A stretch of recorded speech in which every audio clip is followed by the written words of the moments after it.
8 jerseys. Wasn't that many of them for the Lakers. There was a brother named Randolph Keys, a brother named Jim Brewer, not the comedian, and Doug Christie. And we know Doug Christie. Doug Christie, his wife, don't let him do interviews and all that stuff. Doug Christie, that uppercut Rick Fox. If you don't know, YouTube it. But those are notable players who wore the number 8 jersey. I don't think any of them is going to give him a run for what he did while wearing the number 8 jersey. Okay? So that's one thing. Now I said, you know what? Let's go to the number 24. Who wore 24 before Kobe? Here are some names. Steve Bucknow. Butch Carter. Lloyd Daniels. I remember Lloyd Daniels. Jim Jackson from Ohio State came into the league. Jim Jackson, brother could ball. Jim Jackson was the real dude. George McLeod and Kermit Washington. And Kermit Washington, we know him, unfortunately, he's known for punching out Rudy Tomjanovich and basically ending his career. So these are the people that wore 24. I'm going to just take a wild guess. I don't think any of them had did anything in the Lakers uniform that would add up to what Kobe has done. So let the man have both numbers. Put him up there, and in only true Kobe fashion, because he is that ice cold of a killer player, that's how he would want it. He would be the one guy that, because Kobe's always trying to one-up people anywhere. He's trying to one-up people anywhere. And he's like, look, yeah, you got your jersey retired. I got 2. It's always a competition with him. So, give the man. I don't have a problem. I do not have a problem. And shouts out to other people jumping in the chat room. Angry Black Man is in here as well. What's up, Angry Black Man? Fruquan Shabazz is back.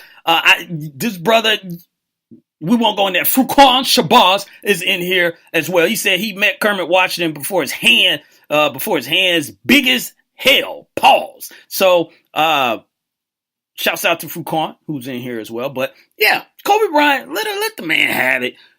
He deserved it. He earned it. It's not like, he trying to swindle people or anything like that. He made miraculous plays. He played just the same way in 8 that he did in 24. He won championships, wearing both, if I remember correctly. So it's not going to hurt.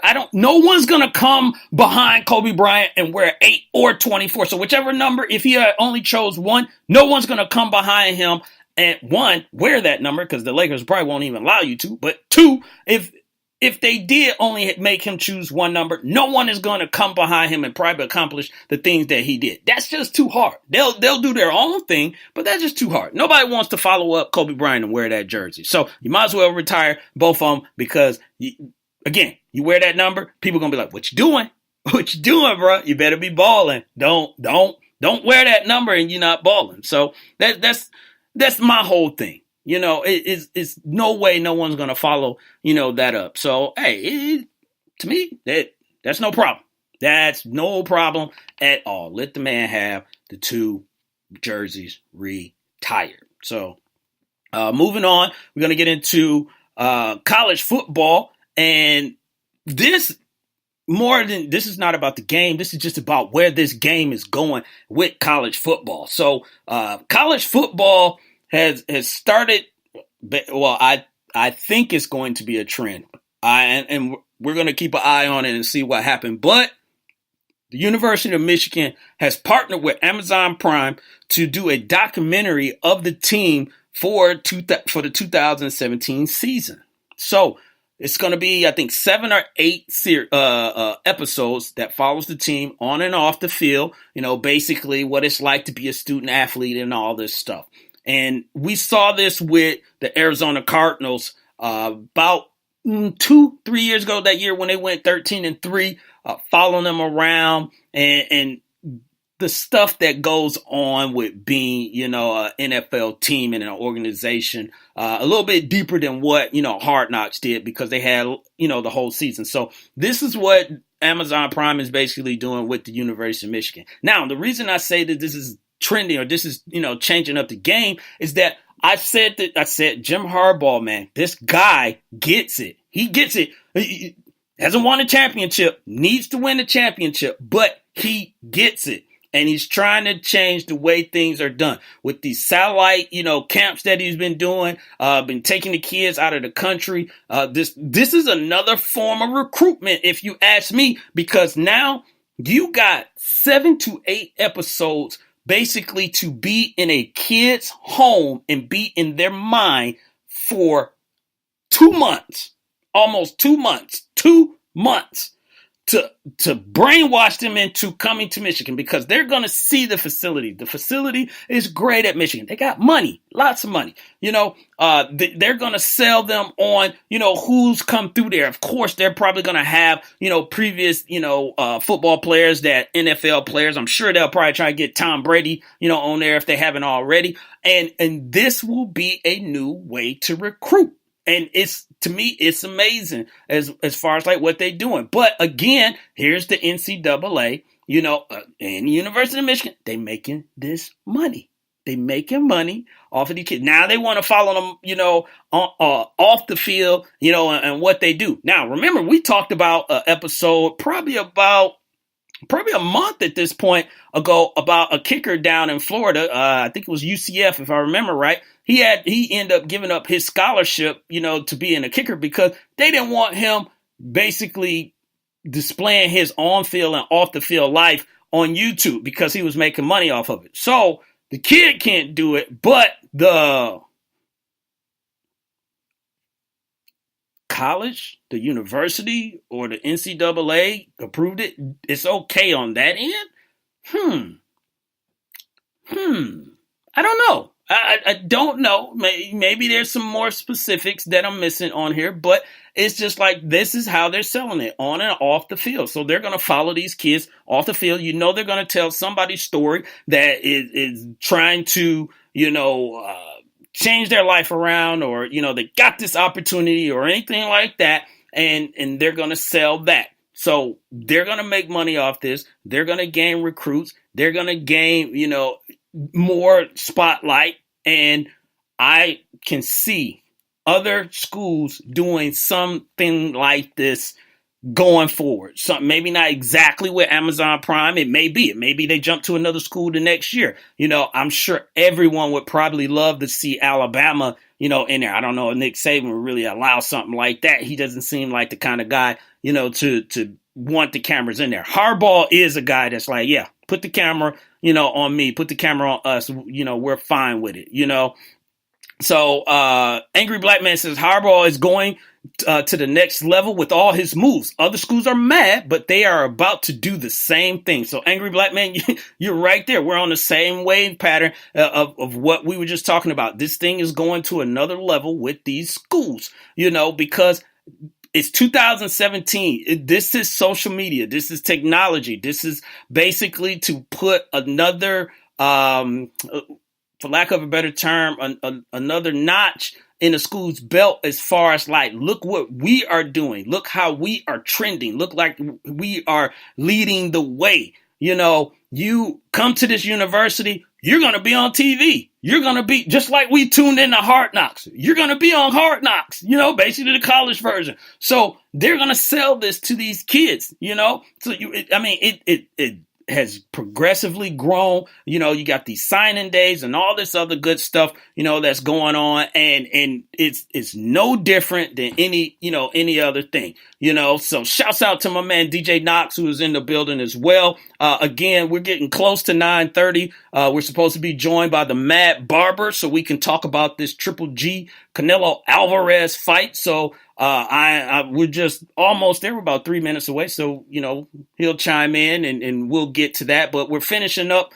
talking about this whole Michigan thing, taking over, or not taking over, actually being the lead school for this Amazon Prime documentary that they're going to do, in 2017 for the 2017 season. So, you get more recruits. And if Michigan balls out, don't get it, because they lost a lot of guys. To the NFL, but they replace them with guys that was waiting in line. If these guys win games and they shine and they show out and everything, now this just builds the program up even more because now kids are going to be like, yo, I can go there. I can be next in line. I can be, this, that, and the third. They've lost 10 players, 10 starters, and they right back in the mix. I think right now Michigan is number 7, in the country. So, they're a top 10 team.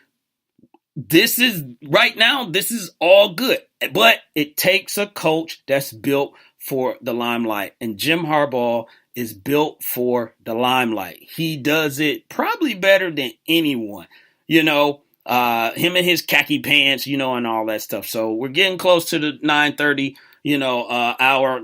We should be joined by the Mad Barber to get into this boxing match, Triple G and Canelo Alvarez. But I just really thought this was interesting, that University of Michigan, because this is something Michigan would have never done before Harbaugh, because they were so traditional. They were so, by a certain book or whatever, and it was just like, and guys that they had like Rich Rodriguez and Brady Hoke, that came, before, Jim, they were not guys that you could put in front of the camera and people would be watching, and that's why I said that spotlight doesn't bother, Jim Harbaugh. So, you're going to have a coach, coaches out there, maybe be like, Dabo Sweeney or something like that. I could see Dabo Sweeney doing something like this. I could see, who else? Oklahoma State coach Gandy doing this, but, we got our call right now. This should be the Matt Barber. We'll go into this box, huh? Ladies and gentlemen, as I told you at the 9:30 spot, we got my special guest who's in the building. He goes by the Mad Barber. I love to call him also Wilfredo Alicia. So he is in the building with us. So, sir, thank you for joining us tonight. We were just finishing up a little college football talk, and I told him you would be here at 9:30, and it is 9:30, and we'll get this thing started. So how are you doing tonight, first of all, sir? Man, just relaxing, man. Relaxing, getting ready for tomorrow, man. That's it.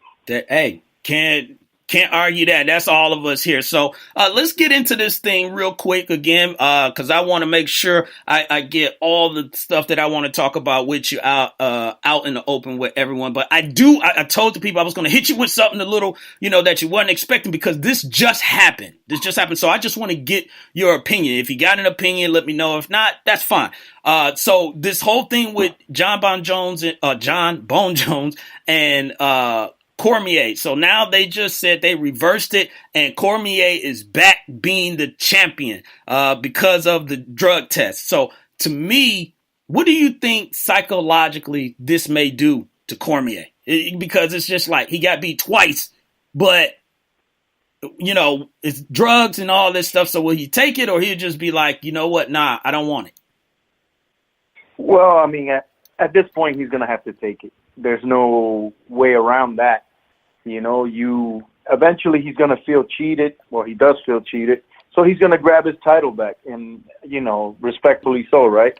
I mean, if Bones Jones can either contain himself from doing things he ain't supposed to be doing inside the ring, then, I mean, why not? He should have his title back, or they should have a fight with the number one contender and just give him the title. But then again, Cormier was the title holder, so he should get the title back. There's no question about that.